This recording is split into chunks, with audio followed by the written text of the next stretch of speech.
নমস্কার বন্ধুগণ, আশা করি আপনারা সকলেই খুব ভালো আছেন। দেবযানীস কোজি কর্নারের নতুন একটি ব্লগে আপনাদের সকলকে স্বাগত জানাই। বেশ কয়েকদিন ধরে শরীর মন কোনোটাই ভালো নেই, তাই কয়েকদিন আর ভিডিও বানাতে পারিনি। যাই হোক, পুজো তো একদম চলেই এলো সামনে, আর কটা দিন পরেই।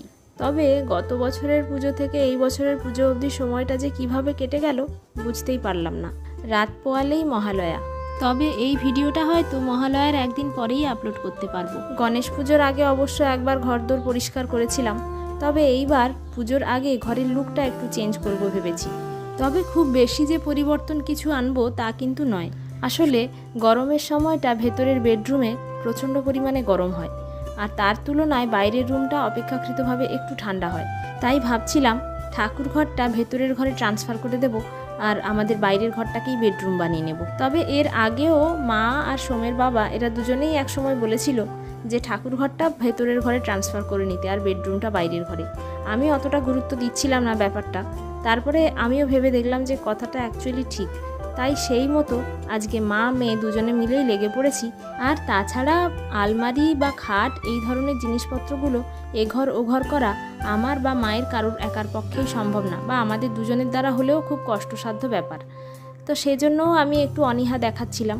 আর তারপরে আরও একটা কথা হলো, এই আলমারি আর খাটগুলো সরাতে গেলে কিন্তু একটা দিন সময় আমাদের পুরো যাবে। রান্না আর খাওয়া দাওয়া প্রায় হবেই না।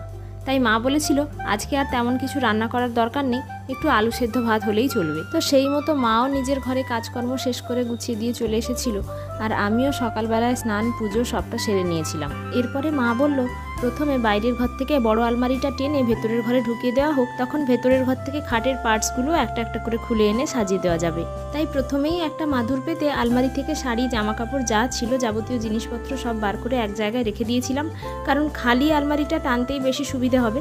তো আমি বাইরের দিক থেকে টানছিলাম আর মা ভেতরের দিক থেকে ঠেলছিল। তবে খালি আলমারিটাকেও এ ঘর থেকে ও ঘর নিয়ে যেতে অনেক কষ্ট করতে হয়েছে, সেটা আপনারা ভিডিওতেই দেখতে পাচ্ছেন। আসলে আলমারির হাইটটা যদি চৌকাঠির একটু নিচ থেকে হতো তাহলে অনায়াসেই ঠেলে এ ঘর থেকে ও ঘরে নিয়ে যাওয়া যেত, কিন্তু আলমারিটা ঘরের ভেতর থেকে বার করার সময় দেখলাম দরজার চৌকাঠে আলমারিটা লেগে যাচ্ছিল, তাই আলমারিটাকে অনেকটা পাশিয়ে নিয়ে তারপরে বার করতে হয়েছে। যাই হোক, আলমারিটা তো ভেতরের ঘরে ঢোকানো হয়েছে, এবার ভেতর ঘর থেকে খাটটাকে বাইরের ঘরে নিয়ে যাওয়ার পালা।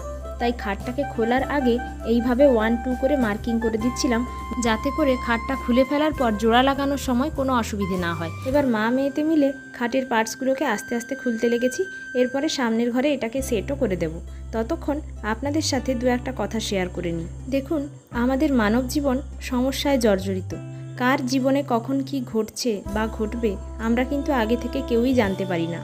তাই হঠাৎ করে আমরা সেই পরিচিত ব্যক্তিটির এক অন্য রূপ দেখতে পাই। তার কথাবার্তা, আচার ব্যবহার সবটাই পাল্টে যায়, আর স্বাভাবিকভাবেই আমাদের প্রতি তাদের পাল্টে যাওয়া ব্যবহারটাও আমরা মেনে নিতে পারি না, আর তাদের বলা কথাবার্তাগুলোও আমাদের চামড়ায় না লাগতে হাড়ে লেগে যায়। তবে সেক্ষেত্রে বেশিরভাগ সময়ই আমরা সেই মানুষের পাল্টে যাওয়া ব্যবহার আর কথাবার্তা মেনে নিতে না পেরে তাকেই উচ্চবাচ্য আবার শুনিয়ে দিই, বা তার উপরেই রাগ করে বসি। আর এখানেই আমরা অনেক বড় একটা ভুল করে ফেলি। আমরা একবার তার দিক থেকে চিন্তা করেও দেখি না, আবার তাকে গিয়ে একবার জিজ্ঞাসাও করি না যে তার জীবনে কোনো সমস্যা চলছে কিনা। আর অনেক সময় এটাও দেখা যায় হয়তো সেই মানুষটার বলা কথাগুলো এমনি সময়ে আমরা মানি না বা মেনে চলি না, কিন্তু রাগের মাথায় সেই মানুষটা যে কথাগুলো বলে ফেলে সেগুলো আমরা অক্ষরে অক্ষরে পালন করার চেষ্টা করি রাগবশত। মানে জিনিসটা ঠিক এই রকম, কেউ হয়তো রাগবশত বলে ফেললো আমি আর তোমাদের সাথে কোনো যোগাযোগ রাখতে চাই না, আর তখন আমরাও নিজেদের নিয়ন্ত্রণ করতে না পেরে বলে ফেলি হ্যাঁ রাখতে হবে না কোনো যোগাযোগ। এক্ষেত্রে দেখা যায় একটা সময় পরে কোথাও গিয়ে দুপক্ষই আফসোস করে, তবে ততদিনে অনেকটা দেরি হয়ে যায়, আফসোসটা রাখার জায়গা আর থাকে না। তাই এখানে একটাই কথা বলবো, যে জিনিসগুলো আমাদের হাতে নেই সেগুলোর কথা না হয় বাদ দিলাম, তবে যে সমস্যাগুলোর সমাধান আমাদের নিয়ন্ত্রণের মধ্যে থাকে সেগুলোকে অবহেলা না করাই ভালো। একটু চেষ্টা করে যদি জটিলতা ভরা এই সম্পর্কগুলোর জট ছাড়ানো যায় তাহলে ক্ষতি কি? ছোট মুখে অনেক বড় বড় কথাগুলো বলে ফেললাম, কেউ আবার খারাপ কিছু মনে ভাববেন না যেন। যাই হোক, আলমারিটা বাইরের ঘর থেকে ভেতরের ঘরে আমরা সেট করে নিয়েছি। এরপর খাটের পার্টসগুলোও এক এক করে ধরাধরি করতে করতে বাইরের ঘরটাতে লাগানো হয়ে গেছে। হাত বাড়িয়ে যে দিকটাতে নির্দেশ করলাম, অ্যাকোয়ারিয়ামের ঠিক পাশটাতেই আগে ঠাকুর রাখা ছিল, আগের ভিডিওগুলোতে আপনারা দেখেছেন। এখন সেখান থেকে ঠাকুর নিয়ে গিয়ে ভেতরের ঘরটাতে রেখে দিয়েছি। আর এই কাজগুলো করার ফাঁকে ফাঁকে একটু রান্নাও করে নিয়েছিলাম, আলু সেদ্ধ ভাত আর ডাল মাখা। মা খেয়ে উঠে গেছে আর আমি আর ছেলে বসেছিলাম খেতে। আমাদেরও প্রায় খাওয়া কমপ্লিট। বিকেলের দিকে একটু বৃষ্টিও শুরু হয়ে গিয়েছিল, আর মা তখন বলল বৃষ্টি হওয়া শুরু হয়েছে, এই সময় একটা গাছ লাগানো যাবে। অনেক দিন ধরেই মা বলছিল টবে যে কলা গাছটা লাগানো আছে সেটা নিয়ে এসে নিচে লাগিয়ে দিতে। এই বছর রথের মেলা দেখতে গিয়ে একটা কলা গাছের চারা কিনে এনেছিলাম। ছাদে রাখা একটা টবে কলা গাছটা লাগিয়ে নিয়েছিলাম। তো সেই কলা গাছটাই আজকে ছাদ থেকে নামিয়ে নিয়ে চলে এসেছি, ঘরের পেছন দিকটাতে জায়গা করে লাগিয়ে দেবো। তবে মা আগের থেকে এখানে একটা গর্ত মতো করে রেখেছে, সেখানটাতেই কলা গাছটা বসানো হবে। সেবার সোমের বাবা কাজে যাওয়ার আগে একটা কলা গাছ লাগিয়ে দিয়ে গেছিল, সেটার ভিডিও আপনাদের সাথে আগের ভিডিওতে শেয়ার করেছি। সেই গাছটিও যথেষ্ট বড় হয়েছে এখন। যাই হোক, চলুন এবার গাছ টাছ লাগানোর পালা শেষ। আজকে সারাদিনটা আমার মা মেয়ের ওপর দিয়ে যথেষ্ট ধকল গেছে, তাই এখন একটু বিশ্রাম নেবার পালা। জানলাটা খুলে দেখি ততক্ষণে মুষলধারে বৃষ্টিও শুরু হয়েছে।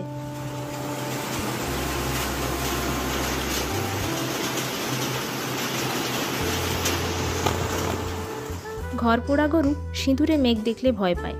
আগেরবার যখন ঝড়ে কলা গাছটা পড়ে গিয়েছিল তখন মনটা খুব খারাপ হয়ে গিয়েছিল। তারপরে যা হোক তাকে টেনে টুনে তুলে সোজা করে আবার দাঁড় করানো হয়েছে। তাই তারপর থেকে যখনই একটু জোরে বৃষ্টিপাত হয় একবার এসে জানালাটা খুলে দেখি কলা গাছটা ঠিক আছে না আবারও পড়ে গেছে। আর গাছটা ঠিকঠাক আছে দেখতে পেলেই মনটা আবার শান্ত হয়ে যায়। যাই হোক, চলুন ঠাকুর ঘর তো এদিকে টেনে এনেছি। তবে এই যে ছবিটা দেখছেন, মা দুর্গার একটা মূর্তি কাঁচের ফ্রেমের মধ্যে বাঁধিয়ে রাখা আছে।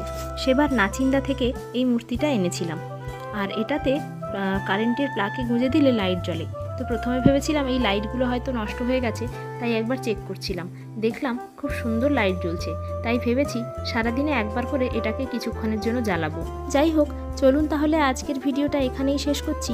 খুব শিগগির দেখা হচ্ছে নতুন একটা ভিডিও নিয়ে।